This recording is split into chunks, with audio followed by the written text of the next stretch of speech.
Readers Entertainment Radio presents Booklights with your host, author Lisa Kessler. Booklights, where we're shining a light on good books. Hello, everyone. Can you believe we are on the final Monday of August? What?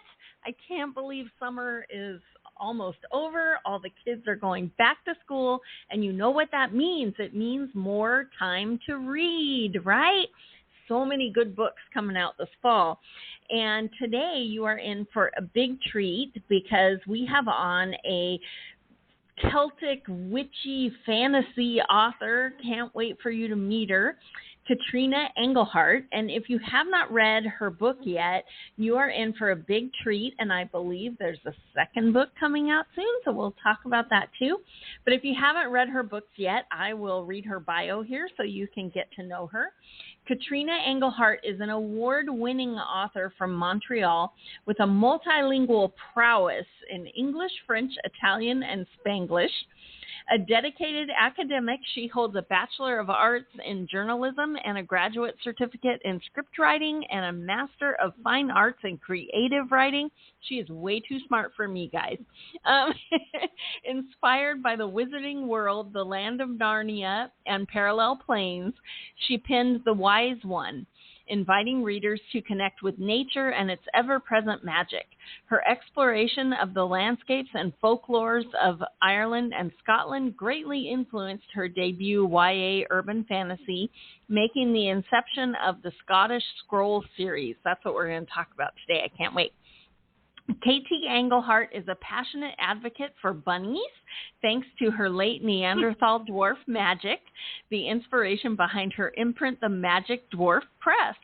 When she's not writing or diving into magical reads, she revels in hiking, antiquing, and Netflix binges alongside her high school sweetheart turned husband, Andy. They currently live in Toronto with their pets, Nessie, a rescue dog from Puerto Rico, and their whimsical bunnies, Onks and Sterling. I did put a link to Katrina's website. It is right there on the Blog Talk site. So if you are listening live today with us, you can click that anytime, sign up for her newsletter, and get connected on social media. And even if you're listening later, you can click that link and get connected. So without any further delay, are you there, Katrina? Yes, I'm here. And you're all the way up in Canada. Is it still smoky up there where you are? In BC it is. Unfortunately, it's been really bad. I'm in Toronto. We're all clear here. But yeah, we did see some very bad air in the summer about a month ago. Kind of traveled over here. So yeah, dang. But it's a beautiful day today. Sunny, it's hot. A little bit of a fall breeze coming. I think I sense it in the air, and I'm excited about that. I love fall. Yeah, the other night I heard some leaves blowing, and I thought, spooky time is coming. I can't wait. Halloween's my favorite. Oh, my favorite, too. Absolutely. I released my first book around Halloween because of the vibes and, right. Of course, the Samhain festival and everything. So. Yeah. Well, speaking of your first book, that's The Wise One. Do you want to tell everybody all about it, why they should go grab a copy this week? Sure. Oh, my God. I really hate when people ask me, what's your book about? I think it's the most difficult question. Okay, I'll give it a go. So it follows a teenager named McKenna. She is from a small town in Massachusetts. And on her 17th birthday, she learned she has innate magical gifts. So when she finds out, she journeys to Ireland in search of answers and in search of her birth mother who would have those answers. And then she finds out she's sort of tied to this ancient prophecy, and she can see spirits, and she can trespass into a realm of fairies and that. And my favorite part of it is that it takes place in the 90s, and that and she has two dads, which of course back then was not so accepted. So she's had a bit of a different life path than most. Yes, and I love that. I love that you tied the witches in with Celtic magic. How did you come around to that idea? Oh my God, so many things. Everything sort of tied together because, well, I grew up just watching everything witchy, any television show, Charmed, and reading Harry Potter and everything magical. So I knew when I was when I was outlining my first book, that it would be magical and witchy. And then I was also, around that time that I was writing, my husband and I were planning our honeymoon to Ireland and Scotland. Somewhat purposeful, because I just knew it had to take place in these places, and I knew I had to go. I had never physically gone, and it's been a dream of mine. So learning on that trip about the folklore of Ireland and Scotland, and of course being in those magical, mystical, completely stunning landscapes, it really inspired the story. So yeah, it's like kind of a road trip, the first book. It's just like going to the places I've been to, and I really tried to bring the magic out from the landscapes that we saw, and the people who are also so kind, and then the history behind it, and of course the real life witches that are from certain places like Kilkenny. There's a legend of a witch there that I've incorporated into my story, so that sort of thing. I hope that's not too wordy, but yeah, it's a big question. Yeah, I love that. Well, when you came up with the series, the Scottish Scroll series, did you plan how many books there will be? Or are you just playing it by ear, depending on ideas? What are you thinking? I knew there would be 3. I don't know whether there will be more. It's been called a trilogy before, but I honestly don't know if it'll conclude in the third book. Which I know a lot of people don't like to hear that. They're like, I want to know exactly how many I have to wait out for. So yeah, definitely 3. I may end it at 4. I may end it at 3, something like that. Okay. And book 2 comes out soon, doesn't it? Can people pre-order it? Yes, it's up for pre-order right now, but just the Kindle version. I don't think Amazon allows to put a print up for pre-order for some reason. But yeah, and then it'll be released November 16th. Oh my gosh. Yeah, so soon. Yes. And it's called The Twin Flame? Yeah, so it's the sequel to the Wise One, and it's the more of McKenna learning more about her abilities, and just like kind of honing her skills, and like getting into the bit of more darkness within her that she's not sure whether to fight or embrace. Like, so there's some morality issues definitely going on in the second one, but it is more magical than the first. And yeah, it takes place in Scotland, whereas the first one takes place in Ireland. Oh, wow. And you said that this is like YA urban fantasy, but does it have a love interest? Is there like a romance subplot going on?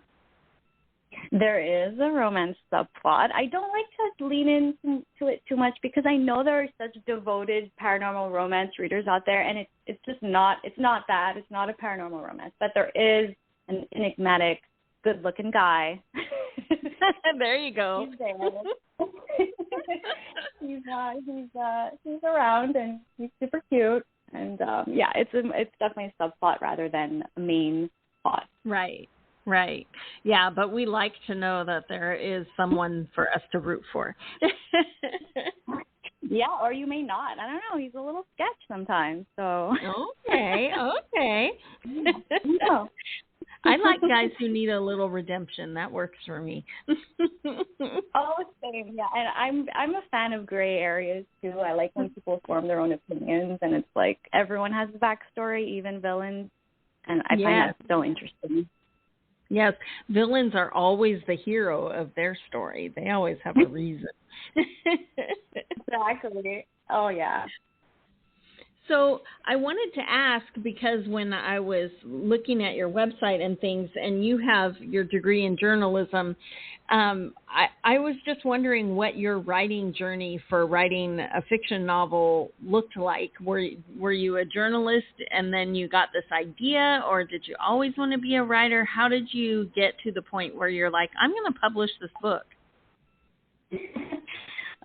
Yeah, it's a good question. My journey's super, super weird. I guess I did always want to be a writer. I'm going to say ever since like grade school, I had like this, like, we had to do this speech competition sort of thing. And like you had to present something to the class, and I presented why Friends was the best TV show on earth, you know, and I know I was young then, but I was really into it. And I was apparently very entertaining, and the class voted me to go through to the next round, which is like presenting in front of the whole school. And I was like, oh, hell no.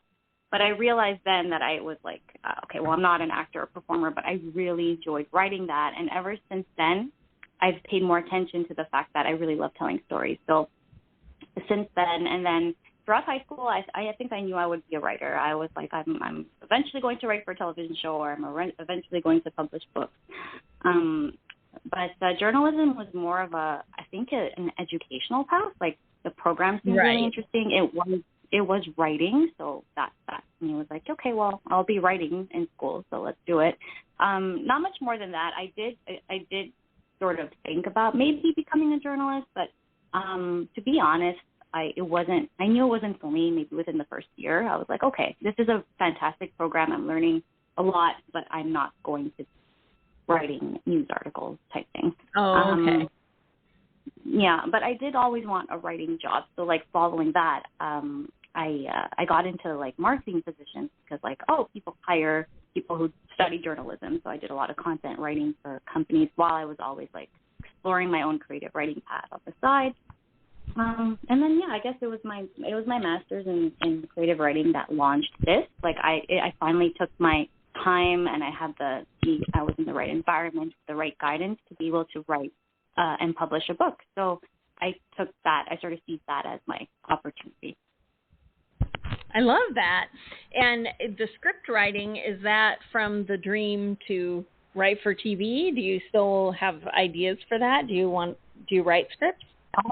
Absolutely. Yeah, I'm one of those people that I have too many ideas, and which is why I really am trying to stick to finishing this series before my brain opens up a final draft document and starts to write on the TV show. But because I do that sometimes. I'm like, oh, this would be great, and then I'll close it. And I'm like, I'll get to that someday. I don't even remember your question.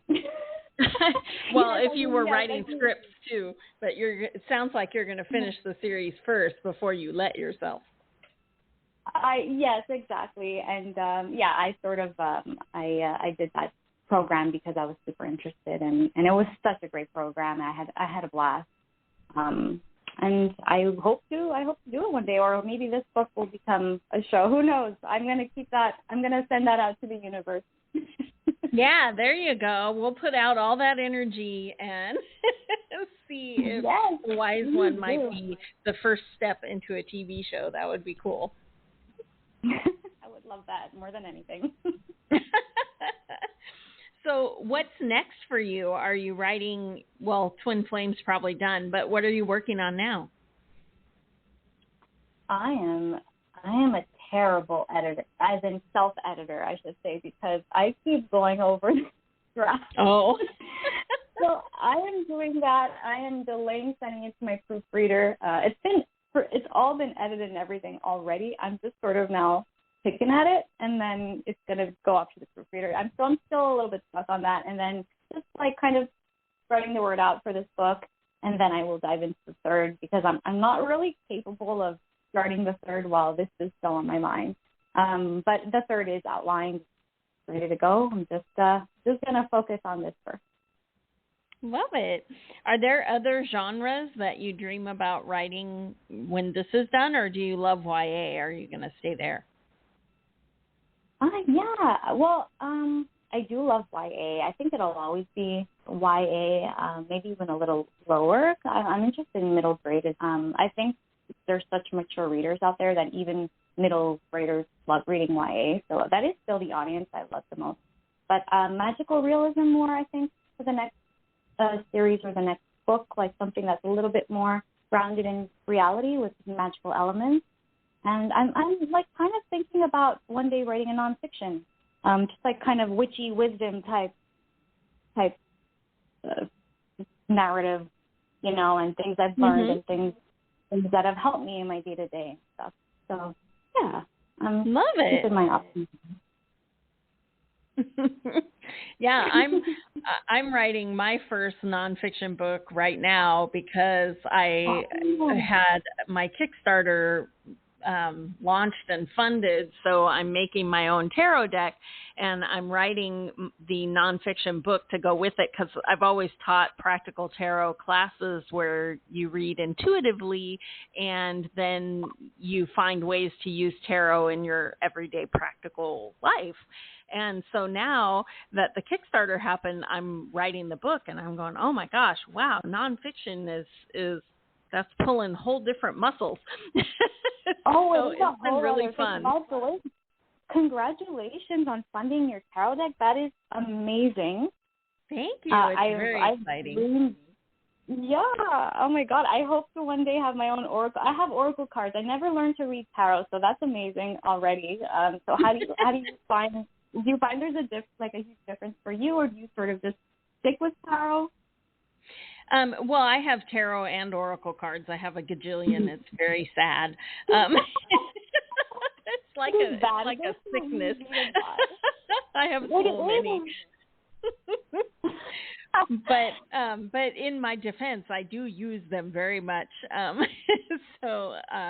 But I'm very excited about the tarot deck is coming together, and it's gorgeous. And so the book, so I'm writing the guidebook and the book on how to read tarot right now. So anyway, it's been wild because I think I have 44 books out now, but they're all fiction. And so writing this one has been wild because it's like, you know, your internal editor as you write is always kind of mean anyway. But then when I'm writing nonfiction, she's just in my head going, boy, this is boring. Why does anyone care? I'm like, we can't put a dead body in this book. That's so interesting. And it is the imposter syndrome. And I think all writers that say, why should I write a nonfiction? What's so special? And why would anyone care? But I mean, what you're telling me so far, I'm already one of your buyers, and I cannot wait to order this tarot deck. Oh my gosh, yeah. Well, thank you. Yeah, it's been wild, but but I know that you know, it's just that constant internal editor that you have as you write. I just didn't realize that I would have her for nonfiction also, because I've taught this class a million times, and so I know what, you know. But anyway, just I guess writing it out on paper, she's in my head going, I don't know. Wow, this is really dry. Dang it! Oh my God. I'm sure it's not dry at all. Well, thank you. I know you're the one interviewing me, but I have to ask, what's your favorite deck, and do you have the Starseed Oracle? You know, I have so many friends who tell me you will love the Starseed Oracle. I do not have that Oracle deck yet, but you are not the first who has told me that I need to get that. But my favorite Oracle deck, like the one that I use for readings for other people most often, is the Mystic Dreamer. I just love that deck.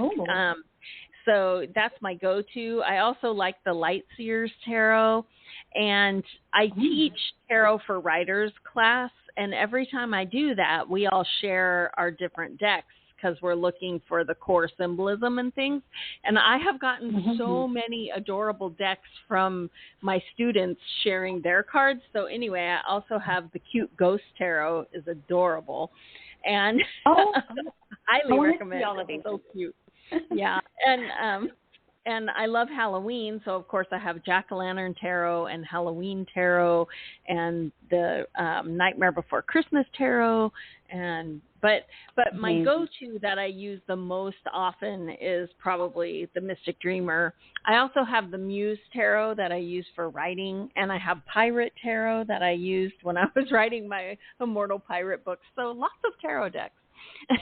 Oh my God, I love that you themed the tarot cards you used with what you were writing. I think that's like a whole other brilliant method you discovered. Yeah, highly recommend if you can find a tarot deck that is kind of along the same theme as what you're writing, because the images on the cards will really pull ideas for you, and you flip the card, because I'm kind of a pantser. I usually know the end of the book and the beginning, and I don't know how I'm going to get there. So on days when I'm looking at the keyboard going, what's going to happen next, I shuffle tarot cards, I pull one, and I go, oh, that's what's going to happen. Okay. And off I go. So oh my gosh, you solved my soggy middle problem right there with that. Yes. Because I'm the same. Yeah, I know the beginning and end, and then I'm the middle. I'm like, oh, what are you doing here? Yeah. Oh my God. For any writers who are listening, I so recommend having a tarot deck for your writing, just because you don't even have to use the traditional meaning. You might flip over the card and it's raining on the card, and you go, oh my gosh, I'm going to make it rain. That'll fix everything.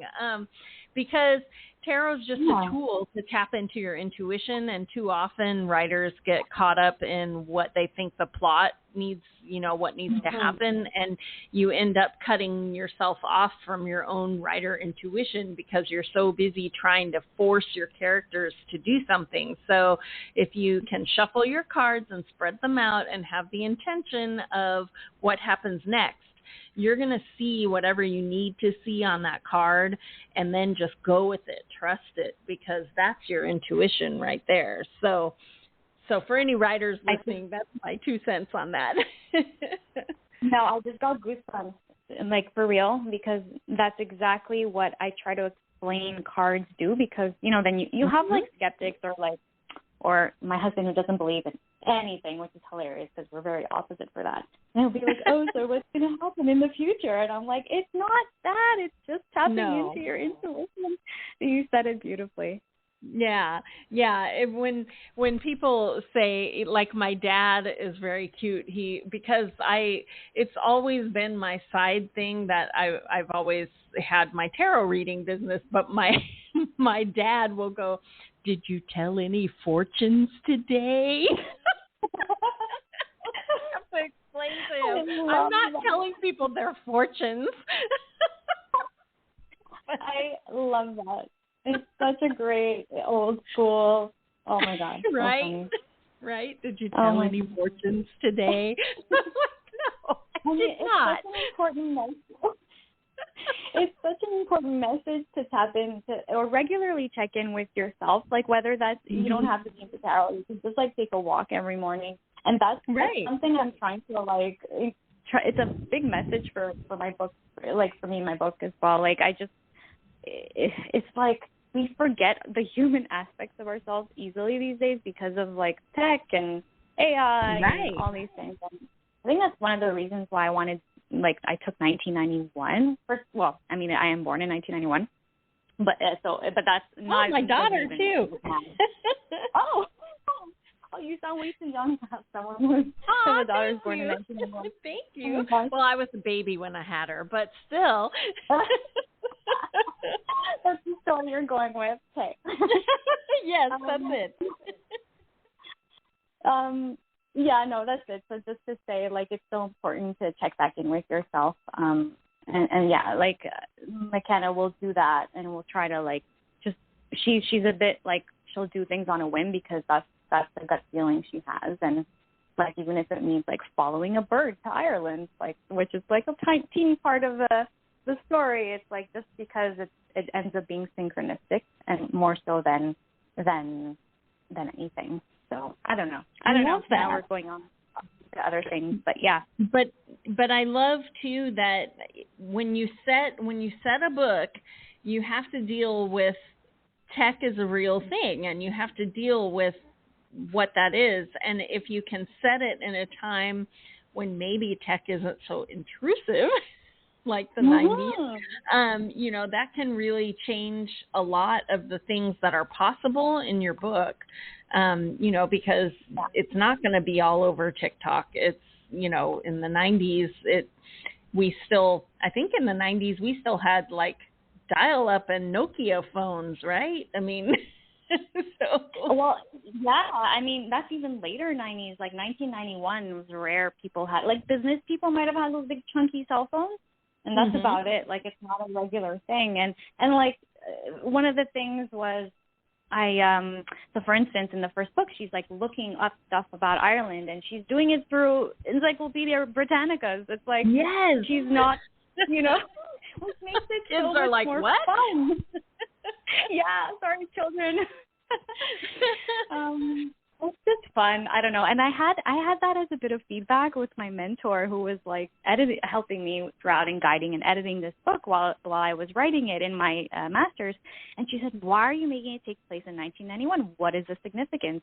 She almost tried to convince me, like, you know, readers like modern day settings. And I was like, I hate modern day settings. So you know what? I don't care. Cell phones are too easy. Right. Well, whenever I have thriller writers on, we always talk about how'd you ditch their cell phone, because really you can do so much on your cell phone. For thrillers, often the first thing they have to do is get it wet, or it has to get stolen, or, you know, because you can figure out too many ways out on your cell phone. So, you know, that's a great point for thriller. Yeah. So anyway, I think it's cool that you set it in the 90s, and YA readers now, I think that's probably really entertaining. I hate to say it's historical, but anyway, it's probably really entertaining to them that they have to go to the library and use real books. What? Yeah, call it retro, not historical. Yes, retro. There we go. I like that better. We're less old that way. Right. It's just retro. Yes. Well, I wanted to ask you, who inspires you? Everybody who listens always likes to add to their TBR pile. Yeah. Who do you like to read that you put the book down and you're like, oh my gosh, I got to get to the computer? Oh my gosh, that's such a big question. I actually read across genres. I don't have a specific like YA author that like is like legendary to me.